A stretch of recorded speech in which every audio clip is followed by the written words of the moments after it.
Forget what the movies told you. The Wild West had plenty of legendary firearms, but it also had some of the worst guns ever made. These were the weapons that jammed, misfired, and sometimes hurt the person pulling the trigger. Today, we are counting down 10 guns that cowboys, lawmen, and outlaws learned to avoid. No myths, no Hollywood tricks, just the truth. Number 10. The Star Double-Action Revolver. During the Civil War, Star Arms Company built a .44 caliber cap and ball revolver that promised something special. You could fire it in double action, meaning one pull of the trigger would cock and fire the gun. Soldiers loved that idea. The problem was the trigger pull. It took so much force to fire this thing that most shooters could barely keep it steady. The heavy pull threw off their aim every single time. Dirt and black powder fouling made things worse. The complicated mechanism inside would stick and fail right when you needed it most.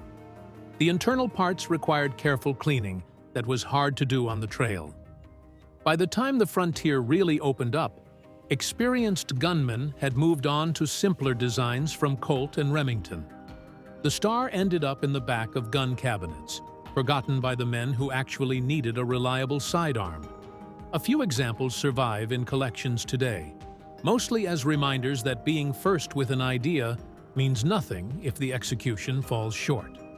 Number 9. The Chicago Protector Palm Pistol.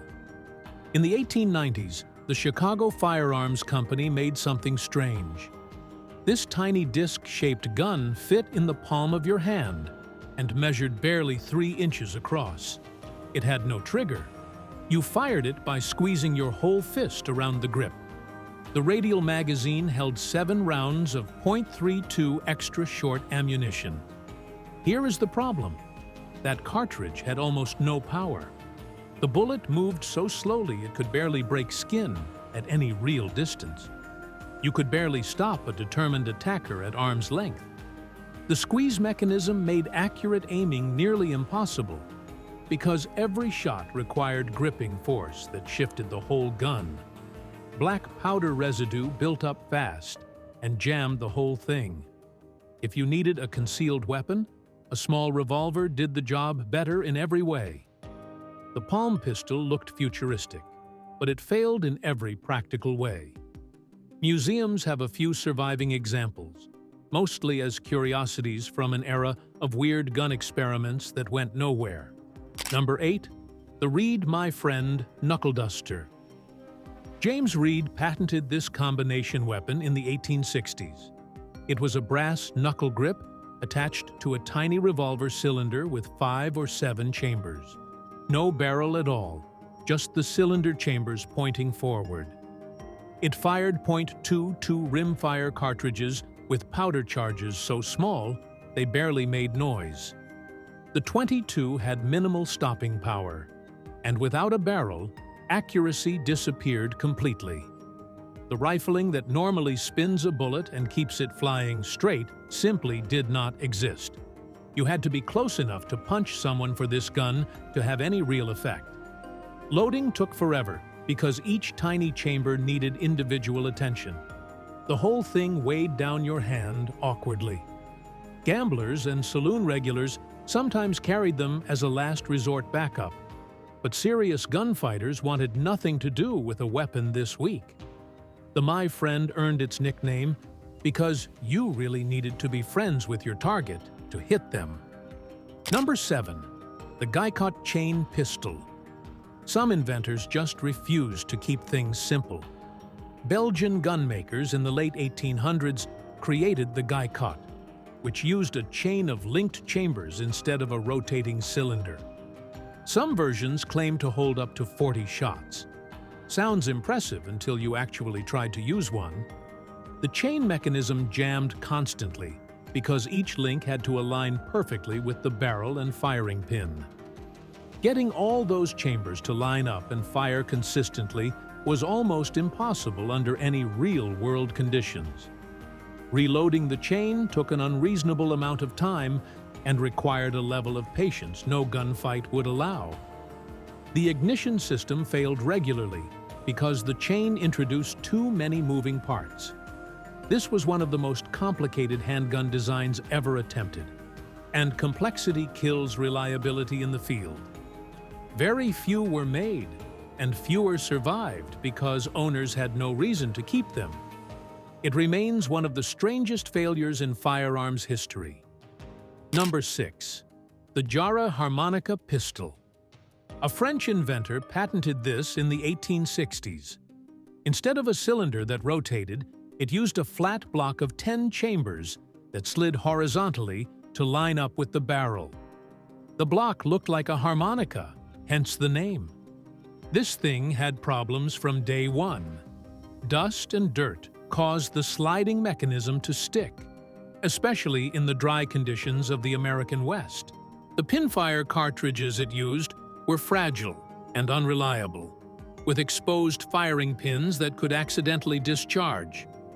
Reloading the chamber block took too long in any kind of fight. The weight distribution made aiming feel strange and awkward because most of the mass sat to one side of the grip. By the time you got off a few shots, someone with a simple Colt revolver had already ended the conversation.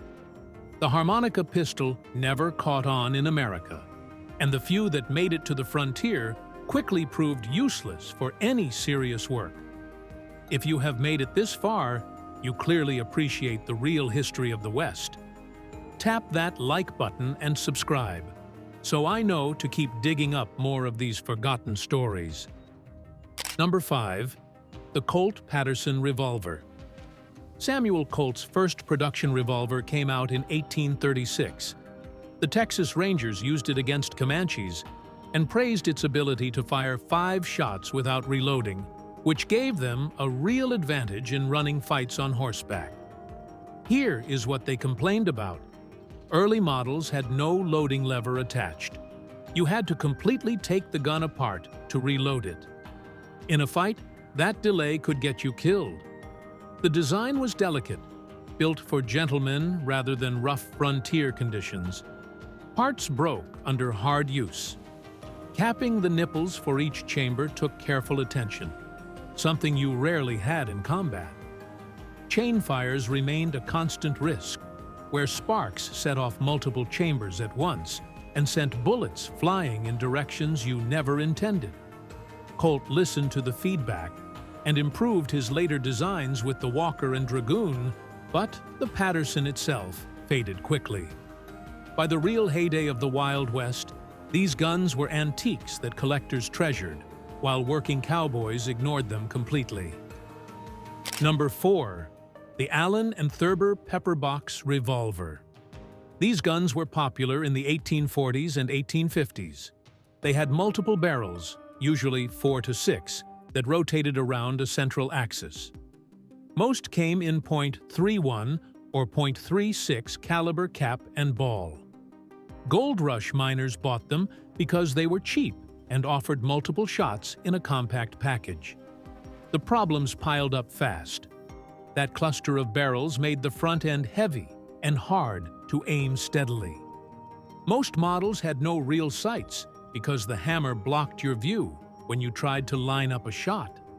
Many lacked rifling, which meant the bullets flew wherever they wanted instead of where you pointed.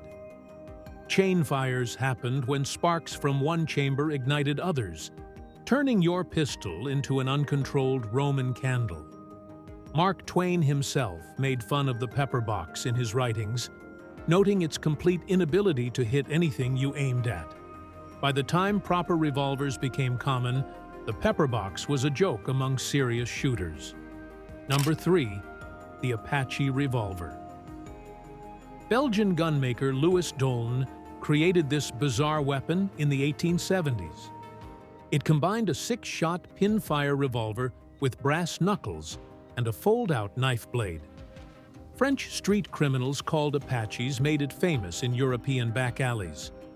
The gun had no barrel at all, just the cylinder chambers pointing forward. The 7mm pinfire cartridges it fired had almost no power and even less range. Without a barrel, accuracy beyond a few feet was impossible, because the bullets had nothing to guide them. To fire the gun, you had to fold the brass knuckle grip out of the way or risk shooting your own hand by accident. No sights, no safety mechanism. Reloading meant swapping the entire cylinder, which took far too long.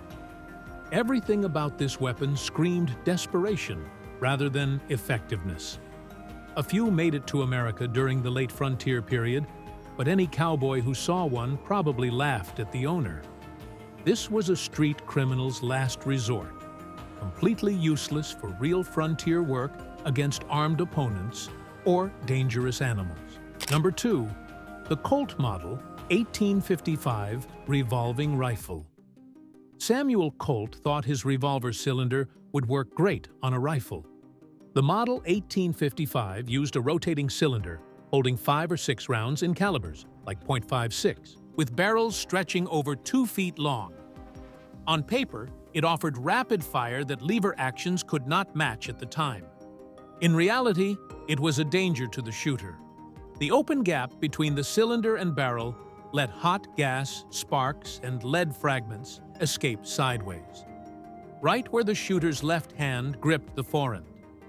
Burns and injuries were common, and experienced soldiers learned to hold the gun differently or wrap their hands in cloth. Even worse was chain fire. A spark from one chamber could ignite all the others at once, sending multiple bullets flying uncontrollably. The gun could shatter in your hands from the pressure. Black powder fouling made misfires constant. Some Union troops used these during the Civil War and quickly learned to fear their own weapon more than the enemy. Cowboys wanted nothing to do with a gun that might blow up or burn their hands off. The revolving rifle concept died here, buried by its own dangerous flaws. Number 1, the Volcanic repeating pistol. This is the gun that almost killed Winchester before it was born. In the mid-1850s, the Volcanic Repeating Arms Company, with investors like Oliver Winchester, built a lever-action pistol with a tubular magazine under the barrel. Horace Smith and Daniel Wesson refined the design based on earlier work by Walter Hunt. It fired something called rocket ball ammunition, a caseless round with powder inside a hollow bullet base and a primer cap in the rear. The idea was revolutionary for its time. The execution was a disaster. The rocket ball had almost no power. The .41 caliber version produced muzzle velocities around 260 feet per second, barely enough to bother small game, let alone stop a human threat. Gas leaked from the breech constantly, sometimes burning the shooter's face with every pull of the trigger. Moisture ruined the ammunition because the exposed powder had no metal case for protection. The cartridges jammed if they did not fit perfectly in the magazine. Dust and dirt destroyed the delicate mechanism within days on the trail. The company went bankrupt multiple times trying to make it work. Oliver Winchester eventually took over and switched to metallic cartridges, creating the legendary Winchester rifles that actually conquered the West. The Volcanic itself saw almost no use on the frontier because it simply did not work. It represented great thinking and terrible results. Surviving examples sit in museums now, reminders that innovation without reliability means nothing when your life is on the line. 10 guns that failed the frontier. Every one of these weapons promised something special and delivered disappointment instead. The men and women who built the West learned fast which guns to trust and which to leave behind. Hollywood gave us shiny six-shooters and dramatic showdowns. History gave us jammed mechanisms, burned hands, and lessons written in failure. The West rewarded reliability and punished experiments. That is the truth about these forgotten firearms. If you enjoyed this look at the real history behind the myths, hit subscribe and check out the next video. There is plenty more the movies never showed you.